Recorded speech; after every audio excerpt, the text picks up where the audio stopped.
Voici l'USS Gerald R. Ford, une véritable ville flottante de 13 milliards de dollars qui se trouve actuellement dans les Caraïbes dans le cadre de l'opération Southern Spear, le plus grand déploiement militaire américain dans l'hémisphère occidental depuis 30 ans. Quand on entend le mot porte-avions, on imagine souvent simplement un immense navire. Mais ce que vous ne savez peut-être pas, c'est que ce n'est pas simplement un navire, car l'USS Gerald R. Ford est bien plus que cela. C'est une base aérienne flottante, un quartier général militaire et une petite ville réunis en un seul navire.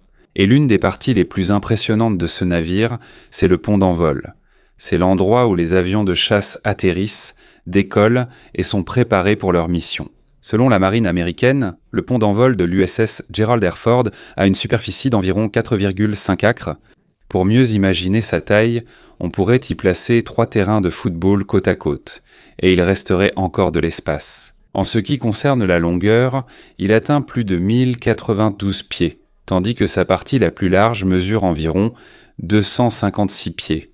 Grâce à cela, c'est l'une des plus grandes surfaces planes que l'on puisse trouver sur n'importe quel véhicule mobile au monde. Mais ce n'est pas seulement sa taille qui rend ce pont spécial. Si vous remarquez, sa piste d'atterrissage n'est pas droite.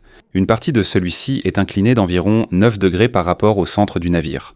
Il y a une raison importante pour laquelle cela a été fait. En effet, pendant qu'un avion de chasse atterrit, un autre avion peut simultanément se préparer à décoller de l'autre côté du pont. Ainsi, l'atterrissage et le décollage des avions peuvent avoir lieu simultanément. C'est très important en temps de guerre, car cela permet d'envoyer plus d'avions dans les airs en moins de temps. Mais même si le pont d'envol est très vaste, c'est aussi l'un des endroits les plus dangereux. Imagine simplement des avions de chasse, des moteurs en rotation, des véhicules de transport, des conduites de carburant et des centaines de membres d'équipage se déplaçant tous en même temps ici. Une seule petite erreur peut provoquer un grave accident. C'est pourquoi la marine américaine a un système très strict. Chaque membre d'équipage porte une couleur d'uniforme particulière selon son travail. Ceux qui portent du violet sont généralement responsables du carburant. Ceux qui portent du rouge sont responsables des bombes et des missiles. Ceux qui portent du jaune guident les mouvements des avions sur le pont. Certains portent du vert pour les catapultes et systèmes de lancement, d'autres du blanc pour la sécurité et les opérations médicales. Et il y a ceux en marron pour les mécaniciens et l'équipage responsable de l'état de chaque avion. Cela permet non seulement de les reconnaître facilement, mais c'est aussi un système de sécurité majeur. D'un simple coup d'œil, tout le monde sait immédiatement à qui s'adresser dans une situation particulière. De plus, le pont d'envol est extrêmement bruyant. Lorsque les avions de chasse fonctionnent à pleine puissance, le bruit peut dépasser les 140 décibels. C'est un niveau supérieur à celui qui peut causer des dommages immédiats à l'ouïe humaine. C'est pourquoi chaque membre d'équipage utilise une double protection auditive. Et comme il est presque impossible de se comprendre au milieu d'un bruit aussi assourdissant, ils utilisent souvent des signaux manuels spéciaux pour communiquer entre eux. De prime abord, tout paraît chaotique sur le pont d'envol. Mais derrière ce chaos, il existe un système très strict de coordination, de discipline et d'entraînement. Chaque mouvement a son moment précis, chaque personne a un rôle exact et chaque seconde compte. Parce que dans un endroit rempli de chasseurs, de carburant et d'équipements lourds, un bon travail d'équipe n'est pas seulement la clé du succès de la mission. C'est pourquoi des centaines de personnes peuvent travailler en sécurité chaque jour dans l'un des endroits les plus occupés et dangereux au monde. Mais avant de commencer la discussion, je voudrais te demander de mettre un like et de t'abonner à notre chaîne. Cela nous aide énormément, nous les créateurs de contenu. Alors commençons. Cependant, pendant de nombreuses décennies, un seul système a été utilisé par les porte-avions de la marine américaine pour faire décoller leurs avions de chasse. Et c'est la catapulte à vapeur. Son principe est simple. Le navire utilise une pression de vapeur très puissante pour propulser l'avion vers l'avant à une vitesse très élevée. En seulement environ 2 secondes, ce système est capable d'accélérer un avion de chasse de presque 0 à plus de 150 miles par heure. Ce système est très efficace et il a fait ses preuves pendant de nombreuses années. Mais à mesure que des avions plus modernes apparaissent, ses limites commencent aussi à se manifester. Comme le poids total du système, par exemple, il comporte également de nombreuses pièces qui doivent être entretenues régulièrement et il n'est pas facile à ajuster pour différents types d'avions. C'est pourquoi les États-Unis ont fait quelque chose de différent. Ils ont apporté un énorme changement sur l'USS Gerald R. Ford. Au lieu de la vapeur, il utilise désormais la technologie électromagnétique. On appelle cela l'EMALS, ou système de lancement d'avions électromagnétiques. En d'autres termes, il utilise une puissante force magnétique pour aider au lancement des avions. C'est le même principe que celui des trains maglev à grande vitesse, utilisant aussi l'électromagnétisme. Mais le système utilisé sur les porte-avions est plus puissant et plus complexe. Ici, lorsque le chasseur est prêt à décoller, le système libère exactement la quantité d'énergie nécessaire pour cet avion en particulier. Si l'avion est petit et léger, moins d'énergie sera utilisée. S'il est lourd et chargé de carburant et d'armes, le système libérera une force plus puissante. Grâce à cela, chaque lancement est mieux contrôlé. L'accélération de l'avion est également plus fluide par rapport à la poussée soudaine de l'ancienne catapulte à vapeur. Le résultat, c'est moins de stress sur l'avion. Il y a moins de risque d'endommager ses composants. Et la durée de vie opérationnelle des avions est plus longue. Un autre des plus grands avantages, c'est qu'il y a moins de pièces mobiles. Moins de composants risquent de tomber en panne. Moins d'entretien est nécessaire. Et le système peut être remis en service plus rapidement. Selon la marine américaine, c'est l'une des technologies avancées du Gerald R. Ford par rapport à leurs anciens porte-avions. Ce n'est pas simplement une mise à niveau ordinaire. C'est un grand pas vers la prochaine génération de l'aviation navale. Si les anciens porte-avions sont le symbole de la technologie du XXe siècle, l'EMALS est l'un des symboles des porte-avions du XXIe siècle. Cependant, lorsque l'on parle de l'USS Gerald R. Ford, beaucoup se demandent combien il coûte. Selon les rapports officiels du gouvernement américain, le coût de la conception, du développement, des tests et de la construction du navire a atteint environ 13,3 milliards de dollars. Avec un tel montant, il est l'un des navires de guerre les plus chers jamais construits. Il est naturel que beaucoup soient surpris par une telle somme. Pour beaucoup, il est difficile d'imaginer qu'un navire atteigne un tel prix. Mais ici, il n'y a pas que l'acier et les machines à payer. Les coûts y couvrent aussi le développement de nouvelles technologies utilisées pour la première fois sur le Gerald R. Ford. Cela comprend le système de lancement EMALS, de nouveaux radars, des ascenseurs d'armes avancés, de nouveaux réacteurs nucléaires et bien d'autres choses encore. Avant même que ces systèmes ne soient installés sur le navire, ils ont dû être conçus, testés, ajustés et retestés à de nombreuses reprises. À cause de cela, le coût total du projet a augmenté. Il y a également eu des retards pendant que certaines nouvelles technologies, qui ne fonctionnaient pas comme prévu, étaient mal corrigées. Le programme a donc été critiqué par certains groupes de surveillance gouvernementaux et analystes de la défense. Mais malgré cela, il y a aussi des arguments de la part des partisans du projet. Selon eux, il ne faut pas considérer le Gerald R. Ford comme un simple navire ordinaire. C'est une plateforme militaire qui devrait servir pendant près de 50 ans. Depuis sa mise en service en 2017, il est prévu qu'il reste opérationnel jusqu'au milieu des années 2060. Pendant cette période, il pourra voyager à travers différents océans du monde, participer à des opérations militaires et servir de centre à tout un groupe aéronaval. Lorsqu'il opère au sein d'un groupe aéronaval, le porte-avions n'est pas seul. Il est généralement accompagné de destroyers lance-missiles, de sous-marins et d'autres navires de soutien. En d'autres termes, le Gerald R. Ford est le cœur d'une immense force militaire en mer. Et pour la marine américaine, la capacité d'amener une base aérienne flottante n'importe où dans le monde est l'une des raisons les plus importantes pour lesquelles elle est prête à dépenser autant pour ce navire. Une autre raison pour laquelle l'USS Gerald R. Ford est si spéciale, ce n'est pas seulement à cause de sa taille, mais aussi à cause de la puissance énergétique qu'il embarque. Sous ce gigantesque navire sont cachés 2 réacteurs nucléaires qui servent de principales sources d'électricité et de puissance pour tout le porte-avions. Selon la marine américaine, ces réacteurs ont été spécialement conçus pour les porte-avions de la classe Ford et sont plus puissants que ceux utilisés sur les anciens porte-avions américains. Grâce à ce système, le navire peut propulser plus de 100 000 tonnes à une vitesse de plus de 30 nœuds, tout en alimentant simultanément des milliers d'équipements à l'intérieur. Mais ce qui est encore plus impressionnant ici, ce n'est pas la vitesse, mais les milliers d'équipements à l'intérieur. Le combustible nucléaire de ces réacteurs est conçu pour durer environ 25 ans avant de devoir être remplacé. En d'autres termes, ce n'est pas comme un navire ordinaire qui a régulièrement besoin de carburant provenant de navires citernes. Il peut continuer à fonctionner pendant de nombreuses années sans se soucier de l'approvisionnement en carburant pour sa machine. En fait, il est plus fréquent que l'équipage ait d'autres soucis. La nourriture pour l'équipage pose plus de problèmes que l'énergie pour le navire lui-même. Au fil du temps, de plus en plus d'équipements modernes sont ajoutés au porte-avions. Des radars plus puissants, des systèmes de combat plus complexes, des équipements de communication plus avancés et, à l'avenir, peut-être des armes laser à haute énergie. C'est pourquoi les réacteurs du Gerald R. Ford n'ont pas été conçus uniquement pour le présent. Ils ont également été conçus pour soutenir les technologies qui pourraient être utilisées jusqu'en 2032. En d'autres termes, ce n'est pas seulement un navire construit pour l'époque actuelle. C'est un porte-avions préparé pour les décennies à venir.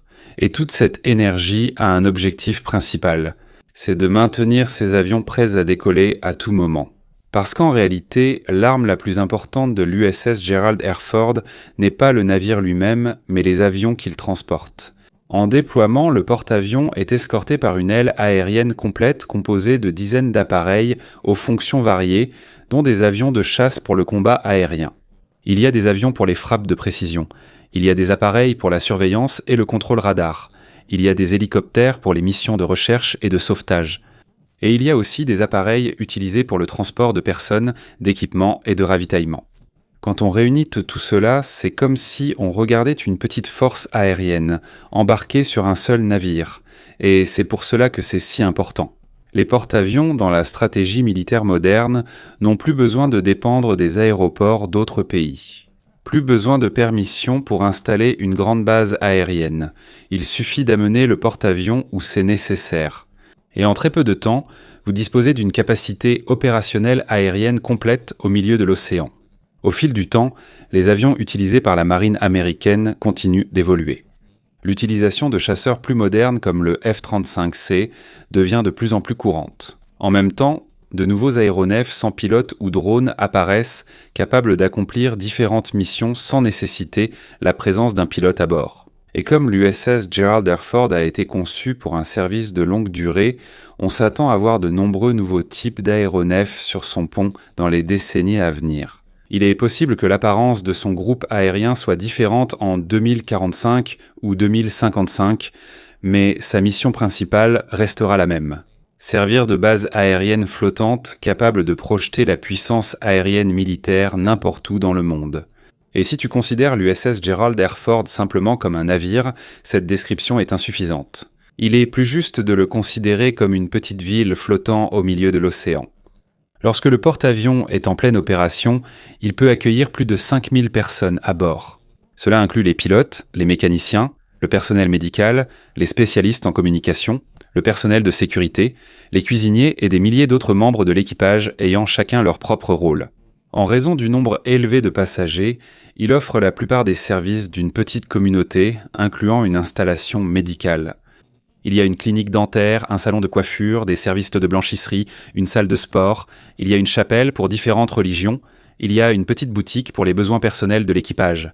Et il y a aussi des systèmes de communication qui leur permettent de parler à leur famille, même s'ils se trouvent à l'autre bout du monde. Mais ne pensez pas que la vie ici ressemble à celle d'un paquebot de croisière. C'est très différent. Chaque espace sur le navire est conçu pour le travail et les opérations, pas pour le luxe. La plupart des marins engagés dorment dans des cabines où les lits sont côte à côte. Parfois, il y a même 3 ou 4 couchettes superposées. L'espace personnel essaie limité. Il y a presque toujours quelqu'un autour, et pendant de nombreux mois, ils ont rarement un véritable espace privé pour eux-mêmes.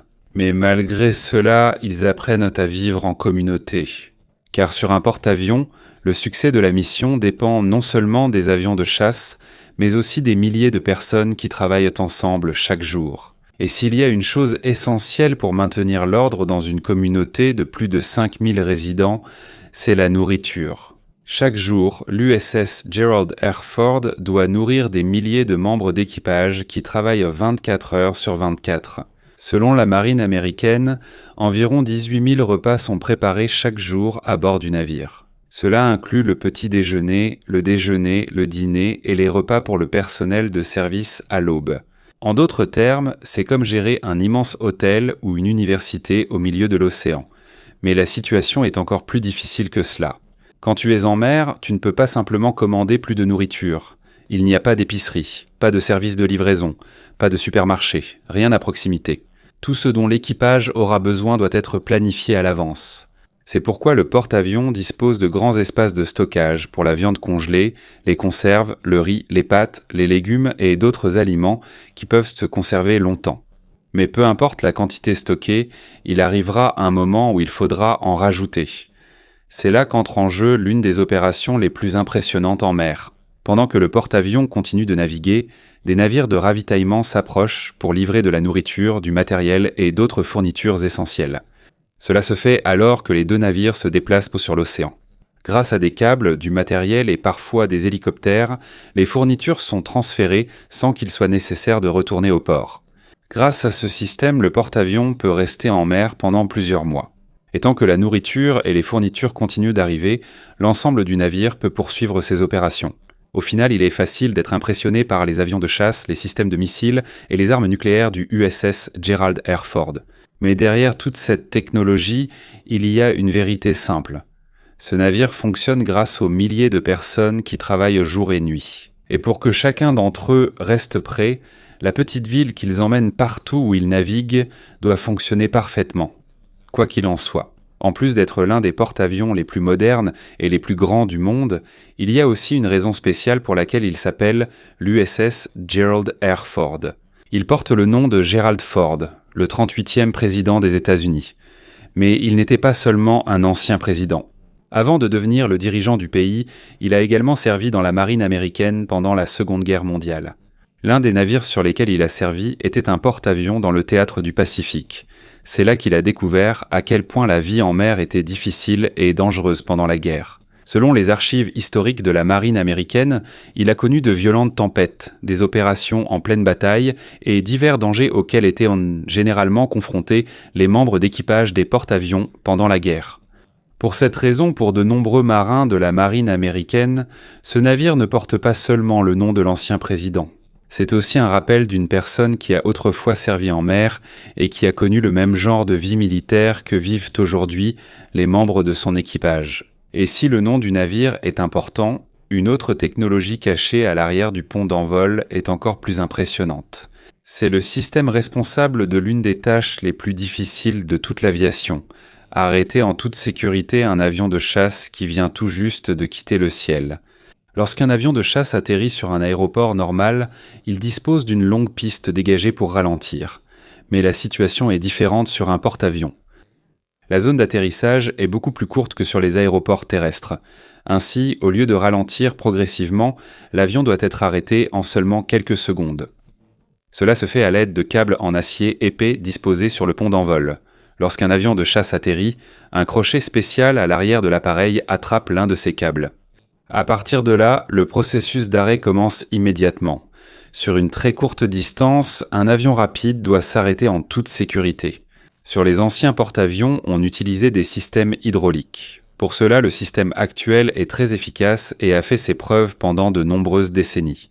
Mais avec l'apparition de nouveaux types d'avions, y compris des drones et des chasseurs plus modernes, la marine américaine avait besoin d'une technologie plus flexible.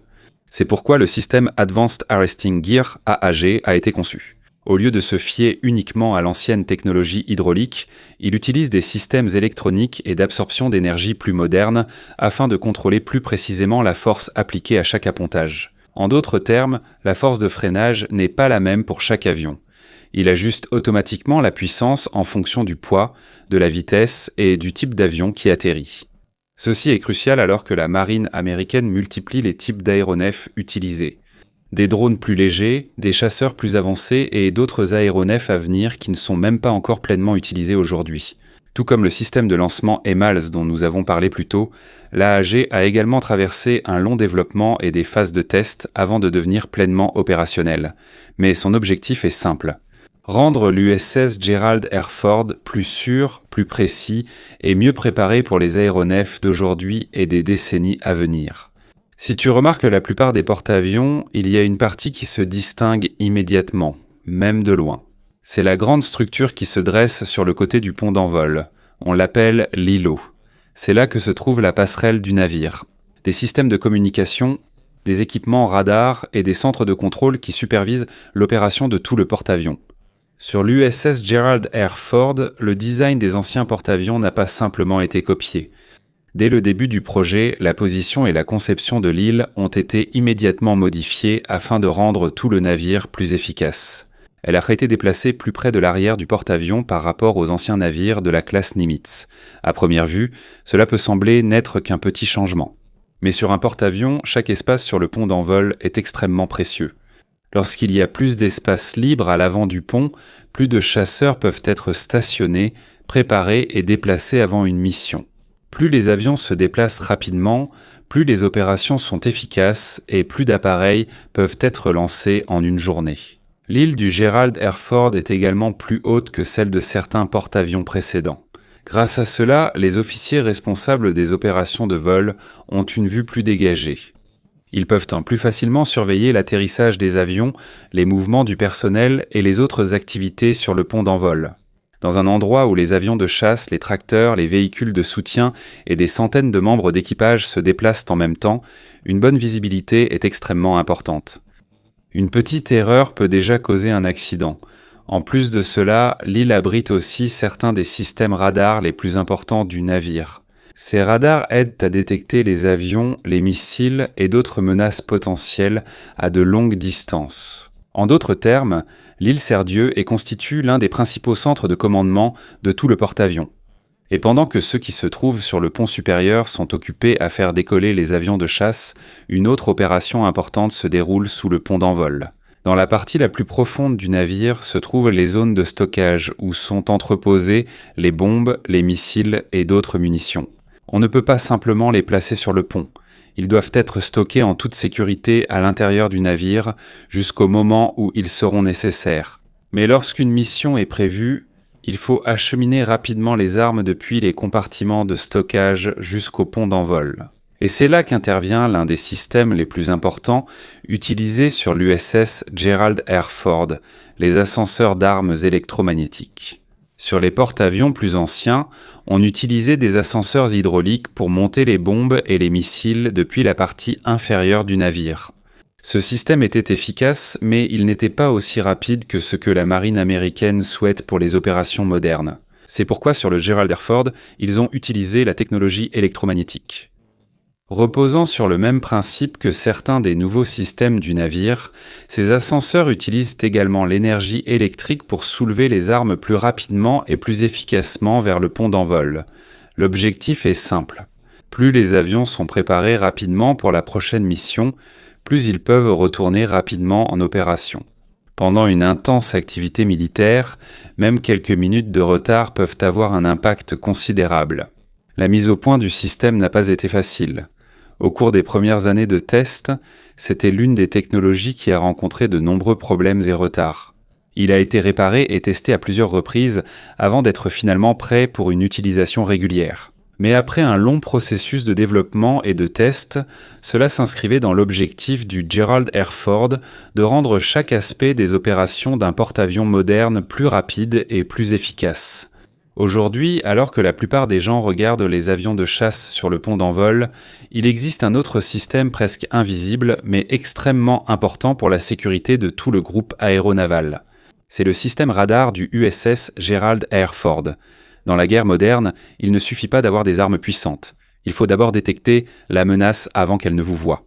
C'est pourquoi l'une des tâches les plus importantes d'un porte-avions est de surveiller en permanence le ciel et la mer qui l'entourent. Selon la marine américaine, le Gerald R. Ford utilise certains des systèmes radars les plus importants jamais installés sur un porte-avions. Ces radars sont capables de rechercher, d'identifier et de suivre plusieurs cibles en même temps. Cela peut inclure des avions de chasse, des missiles de croisière, des drones, des hélicoptères et d'autres menaces potentielles. Ce n'est pas non plus limité à une seule direction. Il continue de surveiller les environs du navire dans toutes les directions et à différentes altitudes. Ce qui est le plus important ici, c'est la rapidité du traitement de l'information. Dans un véritable combat, il ne peut y avoir que quelques secondes entre la détection d'un missile et la décision sur la manière de l'affronter.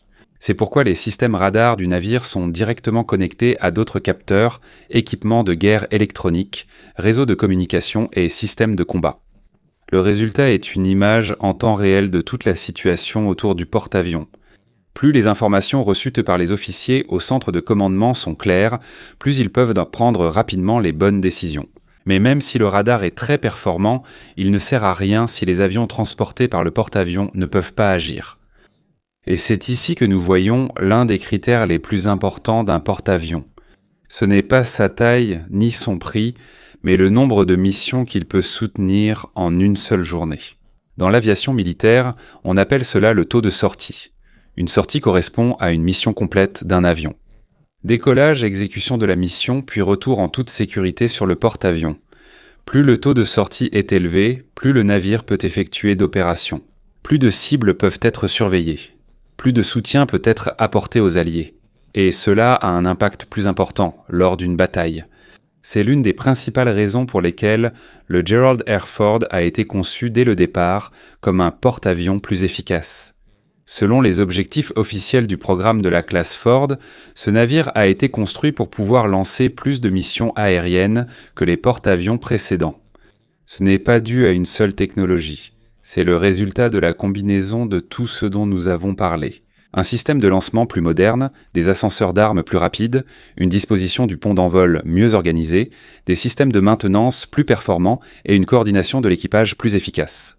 Lorsque tout cela a été combiné, les avions peuvent être préparés plus rapidement. Et tandis que la marine américaine continue d'améliorer les capacités de ses porte-avions, il y a aussi un autre objectif moins remarqué: réduire le nombre de personnes nécessaires pour faire fonctionner le navire. À première vue, certains pourraient penser que plus il y a de personnes, mieux c'est. Mais dans une organisation militaire, chaque personne supplémentaire représente un coût.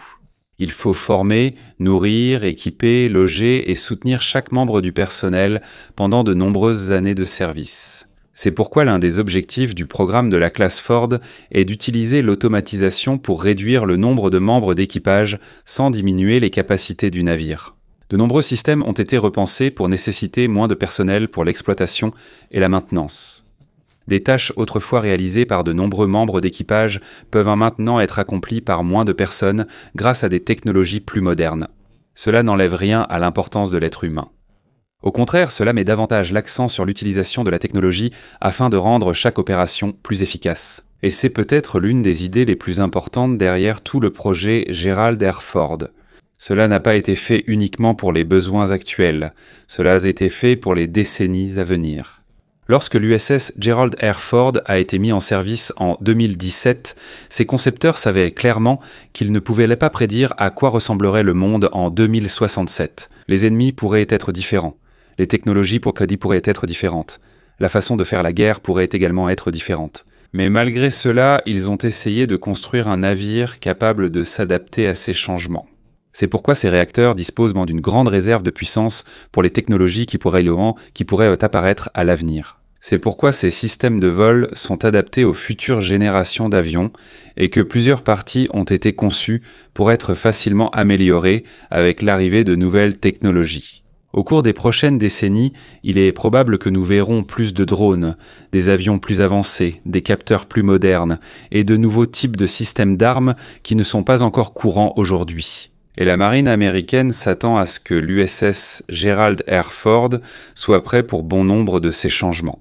Au final, l'USS Gerald R. Ford n'est pas devenu le plus grand, le plus cher et l'un des navires de guerre les plus puissants au monde simplement à cause de sa taille.